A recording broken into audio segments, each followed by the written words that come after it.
Magandang araw sa inyo mga mareng. At ito nga tayo ngayon, tamang almusal nga tayo dyan mga mareng. Let's go! At meron nga tayong mainit na kape.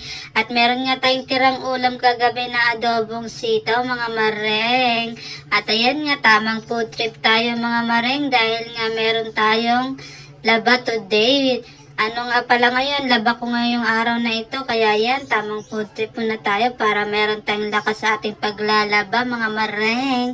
At ayan nga, tamang subo na nga tayo dyan habang nanonood ako dyan ng Batang Quiapo. Always nga yan mga mareng, tuwing umaga ako nanonood ng Batang Quiapo habang nag-aalmusal. At ayan nga, hinango ko na nga yung mga pinaikot ko kaninang mga puting damit. At ayan nga, inaalis ko na siya dito sa washing para maumpisaan na natin siyang banlawan mga mareng.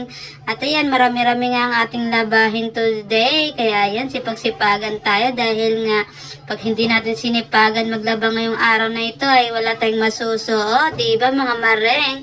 Kaya ayan, let's go mga mareng. At ayan nga, natapos nga kami dyan nag-almusal kaya nakapaghango na ako ng mga labahin ko dyan sa washing. At ayan nga, tanggal ko na nga yung mga nilabahan kong puti. At ito, susunod ko ng isa lang yung mga damit ni Alas. Ayan, ang dami-dami ng damit ni Alas. Kaya ayan, kailangan na natin siya paikutin sa washing machine. At ayan nga mga kamareng, tamang banlaw nga tayo dyan mga mareng, diba?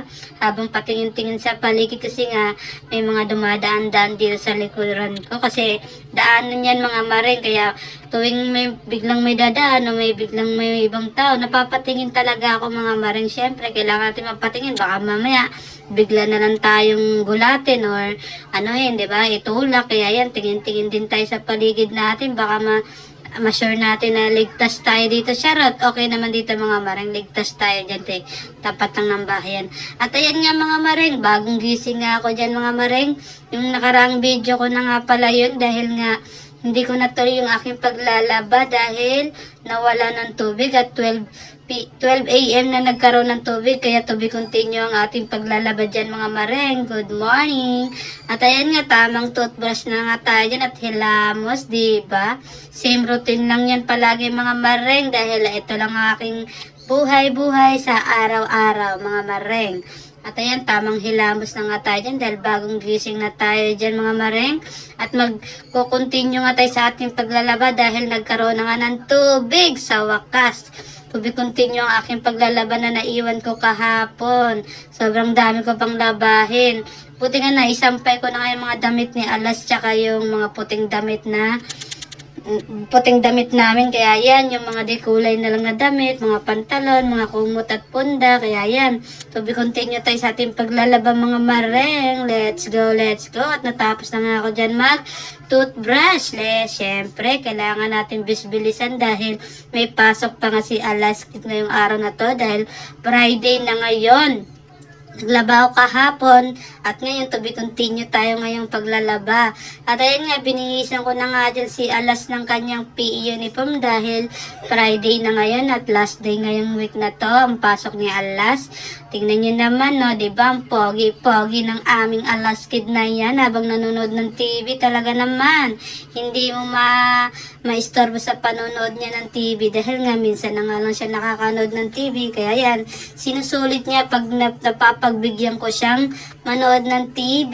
Tingnan niyo naman yung mga pinapanood niya, no?